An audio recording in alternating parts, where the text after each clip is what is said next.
I'm just gonna get myself a stick. Lawrence at home. An old one. Anne's backing up the truck, and it's my job to direct her as we hook up our A camper. little bit this way, more this way. Keep coming. Whoa, hang on. Straight back, another 6 inches, straight back. Okay, we're good. Lawrence holds Dixie on his lap in the truck as Anne drives. They tow a large camper. With the dogs nearing completion of their guide dog training, I thought it would be a good time to take a little break with my family and go for a camping trip. Anne unpacks in a wooded area. Andrew and Karen allowed me to take one of the dogs with me. I had no idea which one it would be until they showed up with the pup.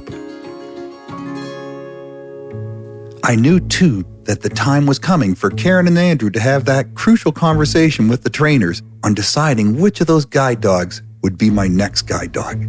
This has been a long process, trying to find the perfect dog, or as close to the perfect dog as we can find for Lawrence. First time I met Lawrence, I was at his home with little puppies. So to go from that to all the different activities that we did with Lawrence, with the different dogs, it's been very, very interesting, and it'll be really exciting to see how it goes from this point.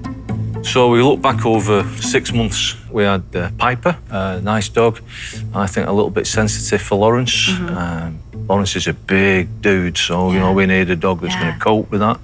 And I don't think Piper was the one, to be perfectly honest. Lawrence, I keep saying, he's a big man. He likes to have a rough and tumble with his dogs. He likes to get on the floor and play with them. Some of the more sensitive dogs, that would really be irritating.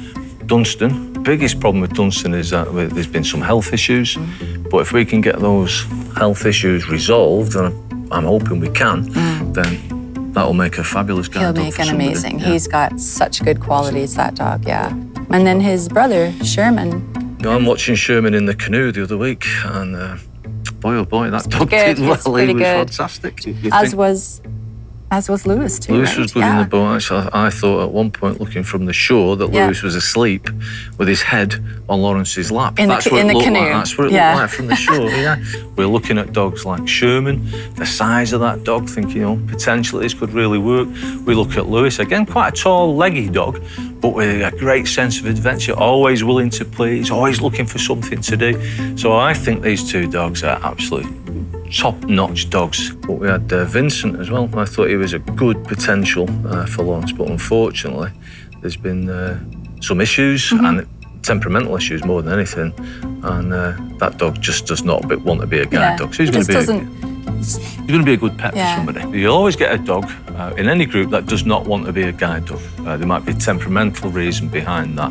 They might be frightened of traffic. They might be a bit nervous in crowds, whatever it might be. So we're down to I think we're down to two. a short list of two.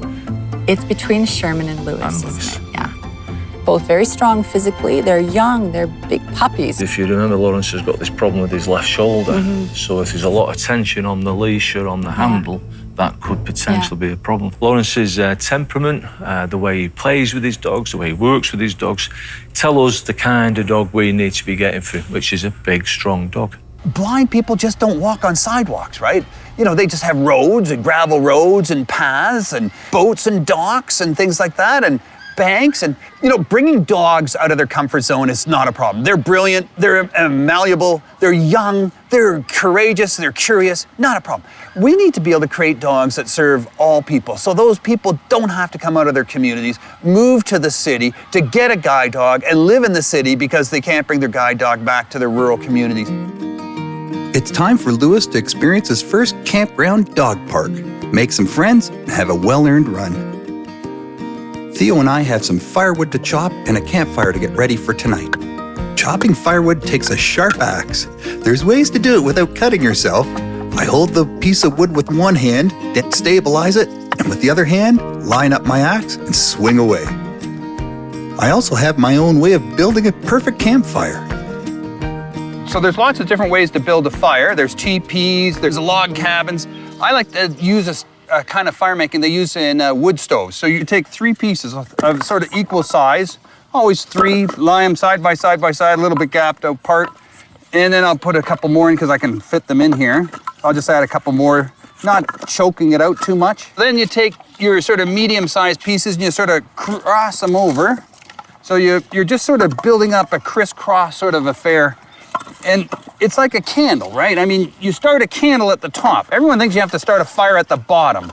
That's wrong. You don't need to start a fire at the bottom. I always try to put the little pyramid-shaped pieces of wood pointing up. And as I'm adding layers, I'm getting smaller and smaller. Nice thing is, we get the wick, we light the wick, and then it just burns down. We don't have to touch it. And for me, not having to touch it, not having to move it and put all the pieces together as it's catching fire, I light it, we step back, 20 minutes later, it's a perfect fire. You know, my family has been bugging me all for the last 6 months. Lawrence, which dog? I like this dog, or I like that dog. And, you know, it's hard not to have favorites. It's really hard. So I'm looking forward to finding out which dog it's gonna be. All right. It always starts slow. Evening at the camp. It's getting dark and time for the family to gather around the campfire, roast some marshmallows, and no doubt plenty of talk about which guide dog Karen and Andrew might pick to be my next guide dog. It'll be number 5 in our lifetime together. 17 years. Yeah, in 17 years, 5 dogs. I have never experienced this because I don't have a guide dog and I'm not blind. But with a guide dog, I think it's less servant master and more like partners. Yeah, but they don't know I'm blind. No, they don't know you're blind. No.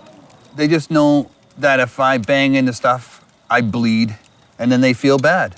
And they want to avoid that. Dogs are amazingly sensitive, and they want to avoid unhappy moments.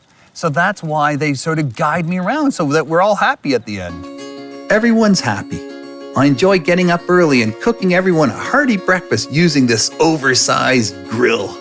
Join me next time on Makings of a Guide Dog to find out which of the young guide dog trainees Karen and Andrew have selected to be my next guide dog. Title: Makings of a Guide Dog. CNIB Foundation, CNIB Guide Dogs.